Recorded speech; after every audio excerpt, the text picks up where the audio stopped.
There is no player on the Twins who has turned his around faster than new closer Fernando Rodney. When the Twins signed Rodney to a one-year, $4.5 million contract with a club option for 2019, many people wondered if the 41-year-old was the right addition to a young bullpen. Early in the move didn't look good. Rodney gave up 7 runs, 5 earned over 6 and 2/3 innings in his first 8 appearances. That was good for a 6.75 ERA, a 1-2 record and 3 blown saves. But after that rough start, Rodney has been dominant. His past 10 appearances have been as effective a stretch as any closer has had in Minnesota. He has allowed no runs and only 2 hits over 10 innings with 7 strikeouts and 5 walks. Opponents are hitting only .065 off him in that stretch, with the Twins going 9-1 in those games. When asked what turned his around, Rodney said it was being patient and knowing his pitchers' work. "I use the same pitchers, I don't try to change anything because I know that soon it's going to be better," he said. Early in, I had a lot of hanging fastballs, high, but now I'm trying to hit the corners of both sides of the plate, inside and outside, and throw the changeup the same. Another big difference for Rodney has been the Twins' improved defense. During that rough first 8 games, opponents had a .455 batting average on balls put in play against Rodney. In his most recent 10 appearances, that number has dropped to .083. Now when balls are being hit off Rodney, the defense is turning them into outs, such as the leaping catch from Eddie Rosario to end Monday's victory over Detroit. "These guys save a lot of runs," Rodney said. "It's a good defense. When you have that guy in center field, Byron Buxton, you know you can throw a fastball down the middle and he's going to catch anything he can." Career turnaround this weekend. Rodney will return to Seattle, where his career nearly ended in 2015. The Mariners are one of 9 clubs Rodney has pitched for in his 16-year career. In 2014, he led the AL with 48 saves and was an all-star at Target Field with Seattle, but in 2015, he struggled mightily with a 5.68 ERA, 16 saves and 6 blown saves in 54 appearances. The Mariners designated Rodney for assignment, and before he could be released, he was traded to the Cubs. In Chicago, he proceeded to post a 0.75 ERA over 12 innings. Today he is the active leader in saves with 310, which ranks 23rd in baseball history. He has a good chance to climb as high as 15th, this, currently held by Francisco Cordero with 329. Does he like entering the game in difficult save situations? "It's something I like to do. I love that situation," he said. "I love to come in the game where the game is on the line.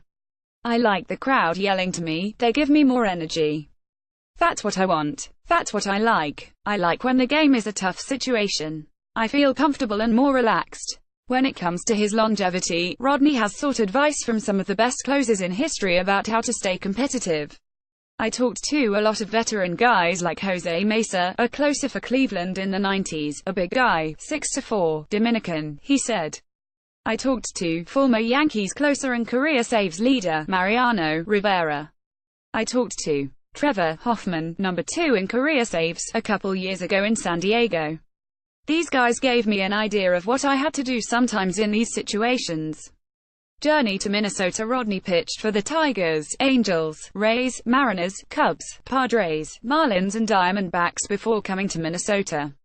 He said he has really enjoyed being with the Twins, similar to his time with Tampa Bay and San Diego. He said what drew him here was that the Twins wanted a closer who could also serve as a mentor.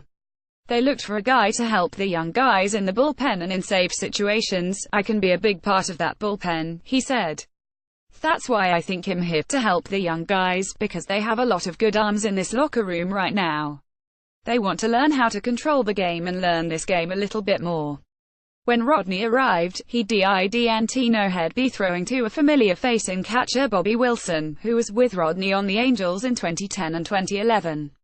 "The Twins catchers know how to call pitches," Rodney said. "They know the scoreboard, and if we want to throw the fastball, I start with a changeup. They know if a guy is going to jump on the first pitch and if I want to throw the changeup. They know that. We talk before I go to the mound and we talk about the game plan." Rodney said he thinks he has more baseball left in him after this. "I feel good. I'm in good shape," he said. "I have a lot of energy. I love this game." Gophers to be young. Gophers football coach PJ Fleck has talked all along that his second with the team would feature a young roster. Fleck has said it would take a number of years to build depth in the program. And if you want evidence of that, consider that the Gophers will feature only 9 scholarship seniors, and only 5 of them have been big-time contributors so far. Here's a breakdown of those 9 seniors, and what they have contributed to the team. Rodney Smith has been the biggest contributor of the 9 seniors. He will be the number 1 running back, with Shannon Brooks injured after rushing for 977 yards and 3 touchdowns last year. Linebacker Blake Cashman has appeared in 38 games, including all 25 of the past 2s, and recorded 79 career tackles. Defensive back Jacob Huff also has appeared in all 25 games the past 2s and had 65 tackles and 3 interceptions last year. Julian Huff, Jacob's brother and a linebacker, has 63 career tackles and 2.5 sacks. Antonio Sheno, a defensive back, was 4th on the team in tackles in 2017 with 64 despite missing 2 games because of a leg injury. Gary Moore started 5 games on the defensive line last year and forced 1 fumble. Donald Green will be the most experienced member of the offensive line, where he started 11 games last year. Jerry Gibson missed most of the 2017 because of an injury and played in 3 games on the defensive line. Jared Whaler, who started 6 games at center last but also missed 6 games, will be another big part of the offensive line.